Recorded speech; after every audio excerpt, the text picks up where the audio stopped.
everyone, myself Mukesh Bijja from Space Engineering Academy. మీ అందరికీ తెలుసు ఈ ప్లాట్ఫామ్ ద్వారా స్పేస్ ఇంజనీరింగ్ అకాడమీ ప్లాట్ఫామ్ ద్వారా under the guidance of director JC so and in charge Shashikant Valmiki so we are always trying to reach you and give you complete details about your career. అంటే మీ కెరీర్కి సంబంధించిన ఎటువంటి information వచ్చినా రిక్రూట్మెంట్ ప్రాసెస్ సంబంధించింది కానివ్వండి, ఏదైనా updates కానివ్వండి, నోటిఫికేషన్కి సంబంధించిన ఏదైనా వేకెన్సీ డీటెయిల్స్ కానివ్వండి, ఎవ్రీ డీటెయిల్ కూడా మీకు ట్రై చేస్తూ ఉన్నాం. అలాంటి డీటెయిల్స్లో one more video we're going to do on the JRF junior research fellow. ముఖ్యంగా చెప్తున్నాను, ఎవరైతే గేట్ ఎగ్జామ్ రాసి కొద్దిగా అటు ఇటుగా క్వాలిఫై అయిన వాళ్ళు, మరి మెరిట్ కాకపోయినా క్వాలిఫై అయిన వాళ్ళకి JRF is wonderful opportunity to get in to the technical field. One side you are going to get the experience in the government field of organisation. One more thing ఏంటంటే మీకు ఎక్కువ work ఉంటుంది కాబట్టి you can read for the development of your career. Okay, అలాంటి junior research fellow ఒక research fell JRF recruitment one of the organisation ఇవ్వడం జరిగింది. That is NARL, that is national atmospheric research laboratory వాళ్ళు ఒక recruitment అయితే ఇవ్వడం జరిగింది. So దీని గురించి మనం ఇప్పుడు ఒకసారి మాట్లాడదాం. JRF junior research fellow 19 vacancies ఉన్నాయి ఇక్కడ.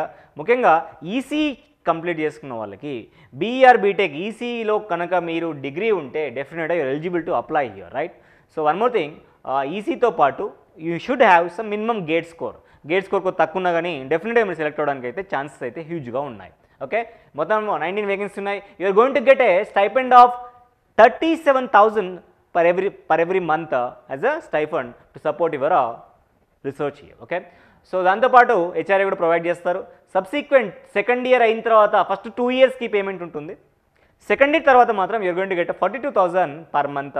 దీనికి ఈసీలో చదివిన వాళ్ళు కానీ ఈసీ అలైడ్ కానివ్వండి, not only EC, electronic engineering, communication engineering, optical engineering, photonics కానీ ఇన్స్ట్రుమెంటేషన్ వాళ్ళకు కూడా ఈ ఆపర్చునిటీ అయితే ఉంది, గుర్తుపెట్టుకోండి. ఓకే, ఇంకా 28 ఇయర్స్ దాటకున్న వాళ్ళు అప్లై చేసుకోవచ్చు. బట్ ఎనీవే రిలాక్సేషన్స్ అయితే యాజ్ యూజువల్గా ఉంటాయి. జనరల్ రిలాక్సేషన్స్ ఓబీసీ వాళ్ళకి, నాన్ క్రిమిలేయర్ వాళ్ళకి 3 years ఉంటుంది, ఎస్సీ ఎస్టీ వాళ్ళకి 5 years ఉంటుంది. ఇంకా మిగిలిన వాళ్ళకి అయితే మినిమం 10 years రిలాక్సేషన్ అయితే డెఫినెట్గా ఉంటుంది. దాన్ని బట్టి మీరు అప్లై చేసుకోవడానికి అయితే అవకాశం అయితే ఉంది.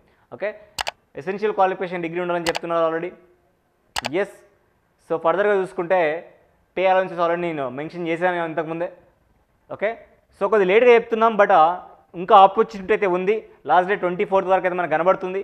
ఫ్యూ డేస్ లెఫ్ట్ అవుట్ అయ్యి ఉంది కాబట్టి ఇమీడియట్గా మీరు అప్లై చేసుకోండి. 24th నైట్ వరకు ఆపర్చునిటీ ఉంది, 24th 11:59 వరకు ఆపర్చునిటీ ఉంది. వీలైన త్వరగా ఇంట్రెస్ట్ ఉన్న వాళ్ళు అప్లై చేసుకోండి. ఓకే, ఆన్లైన్లో మాత్రం అప్లై చేసుకోవాలి, ఎనీ అదర్ కమ్యూనికేషన్ అయితే ఏమీ లేదు అనే విషయం వీళ్ళైతే చెప్తున్నారు. ఓకే, ఒకవేళ అప్లై చేసిన వాళ్ళకి ఇంటర్వ్యూ ఎట్లాగా ఉంటుంది కాబట్టి దానికి సంబంధించి ఇంటర్వ్యూ కండక్ట్ చేస్తున్నప్పుడు మీరు మరీ లాంగ్ ఉంటే they provide the sleeper class train free also. Train fair కూడా ఫ్రీగా వాళ్ళు ప్రొవైడ్ చేస్తున్న విషయాన్ని వీళ్ళైతే చెప్తున్నారు. This is recruitment of the JRF given by the NARL. So if anybody interested you can apply for this post. లేదు మీకు తెలిసిన వాళ్ళు ఎవరైనా గేట్ చేశారు, జేఆర్ఎఫ్ చేద్దాం అనుకుంటున్నారు, లైక్ ఖాళీగా ఉండమన్నా ఇలాంటి ఎక్స్పీరియన్స్తో పాటు ఫర్దర్ ప్రిపేర్ అవ్వడం కూడా యూజ్ అవుతుంది కాబట్టి ఉన్న వాళ్ళు ఉంటే you please share this video to near and dear ones and education groups also. Thank you so much for watching this video. If you really like our content, please encourage us by liking this video and subscribing to our YouTube channel Space Engineering Academy. Thank you.